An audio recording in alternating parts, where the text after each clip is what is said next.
you doing, Woody? I can't believe it. Like that, she's gone. Have any ideas? I heard one of them say it looks like it started out a push-in robbery.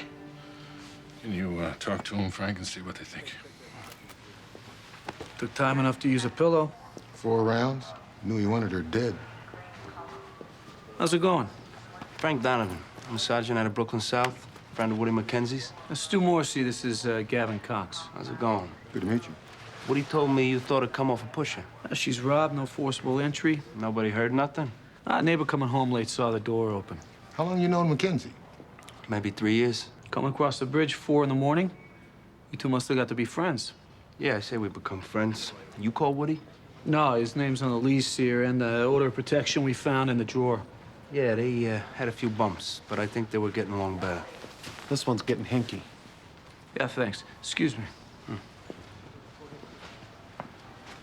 Detective Morrissey. Danny, me and I gotta go. Get my stand open.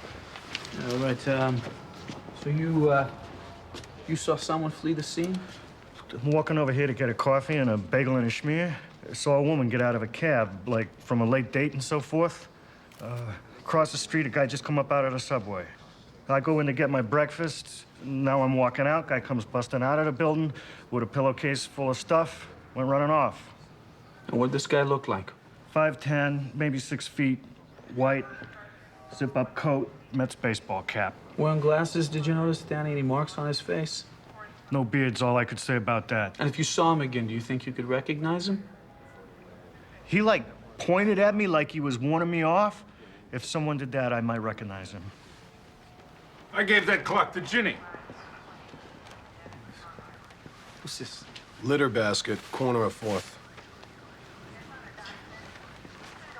Which way'd you see this guy go? Going downtown towards 4th. I bought that clock for Ginny when we were in Stockbridge. Maybe when he booked, the scale felt it was slowing him down. So their theory still it was a push-in robbery. It's a little early for theories, Woody. It's their impression right now. You gotta expect they're gonna be asking about you and Ginny's relationship. No one's gonna be hiding we had difficulties. You tell them the whole story, let them rule it out. Something like this. And for what? A clock you throw away at the corner? You want me to hang around with it? I'm grateful you came by, Frank. My first instinct was calling you. Sure.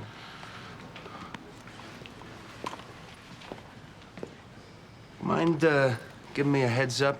Something breaks? Yeah, sure. It's all right if I talk to him? Has he regained his composure? Yeah. Guess no one knows how they're gonna react when someone they love gets murdered. Yeah. That's a point. Let's go in.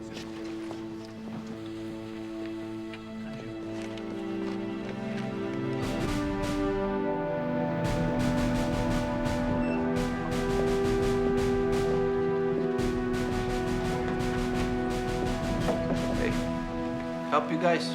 Yeah, Manhattan homicide, looking for Frank Donovan. Let me see, he's in the back. Richard Santoro. Stu Morrissey. Gavin Cox. How you doing? Yeah, need Donovan out front. Measurements are done, boss. I could do a 4 to 12 and keep working. Yes, let's discuss that over here, shall we? Sergeant Donovan will be right down. Yeah, thanks. You want to just go ahead and use a megaphone, Jack? It's gonna be hard to pour a concrete ramp without drawing a little notice. At that time, attention's going to be inevitable, which is why, until then, I want us low profile. Gotcha.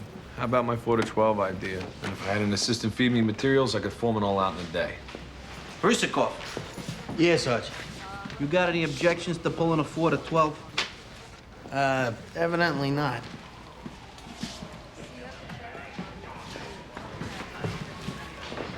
Let's go get changed.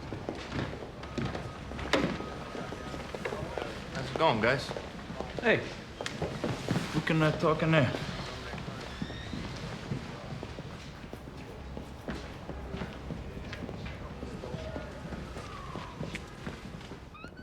This is our boss making us touch all the bases, Frank.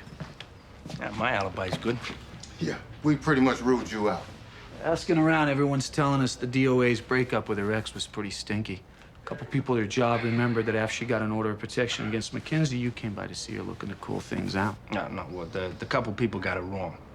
Her getting the order was my advice, and Woody going to counsel. Maybe they did say that was before. Well, she was looking to have him locked up, which wasn't gonna do either of them any good. That's right, that's what they said. You know what, Morrissey? Don't let's us cat and mouse, all right? Sure. I look to address that situation so she'd go ahead and get paper on Woody, which would put my job on notice, and he'd have to get himself some help. Now, was I more Woody's friend than hers? Yes. Are Woody and me asshole buddies to where I'm gonna look to throw you guys off, even if I think he did it? No. Fair enough. Ask what you want to ask. Don't move me around like a scout. Did he hire someone to kill her? I don't know. Now, one thought I had, Johnny Meehan took a grand larceny auto collar out of this house maybe 4 months ago. Woody Mackenzie's prosecuting that case. That might be worth looking into if that Meehan's related to the Meehan who was talking to you up in the DOA's apartment, saying he saw the perp book.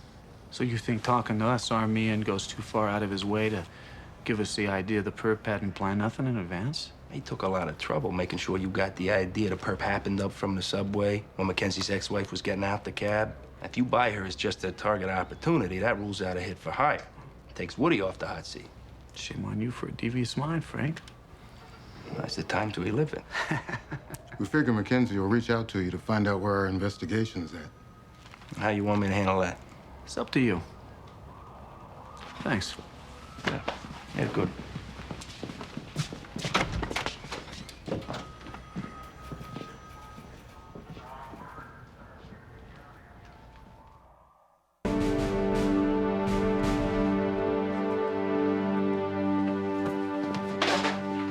Appreciate you helping us out with this, Danny.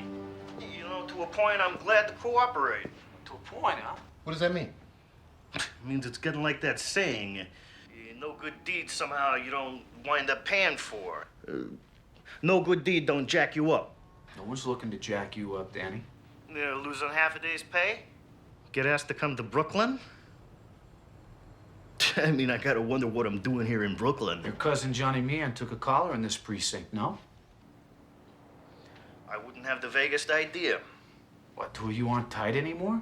You were collared together with Johnny for a GLA 4 years ago, Danny. Yeah, I was in the Scouts when I was 12. Hey, don't you break wise. Jesus! Come forward as a witness and I can get smacked. This is really great. No, we're looking at you more as a main performer, Danny, part of a premeditated homicide. What? No way. I wouldn't have the vaguest clue what you're talking about. Yeah, well, not having the vaguest clue is how you wind up eligible taking main weight for something you probably only had a little bit to do with, right, Danny? Someone reaches out with a proposition to cousin Johnny, tells Johnny can help him out with a problem Johnny's got, plus some friend of Johnny's choosing, i.e. yourself, gets a bonus chance to earn a few dollars. Just gotta be at a corner, certain time of night. Watch some scale run from some building. Call the cops, tell them what he saw. Only part you gotta fib about, instead of the guy laying in wait like actually happened. You gotta say that a few minutes before that, you saw him come up from the subway and noticed a woman getting out of a cab. I know nothing about no murder past being taken upstairs and shown that woman dead in the presence of cops, including you. Somebody's telling you lies that is sickening, including my cousin. Danny, knowing how much profile the guy that's hired you's got, you think we want to hang this on you? Call her you, we get a pat on the back. Call her him, we get promotions. You talking about Johnny? No, we are not talking about Johnny. We're talking about the guy who went to Johnny, who offered Johnny his deal, and who hired you. Cooperate, Danny. Opposed to being charged in a murder, maybe you're looking at filing a false report. If you don't have the 50, I'll pay the fine. You got some deep loyalty to this guy? Put you and your cousin in this jackpot? No! No. I just gotta figure the angles. Yeah, you do that, Danny. Look where that's got you so far. What do you want me to do?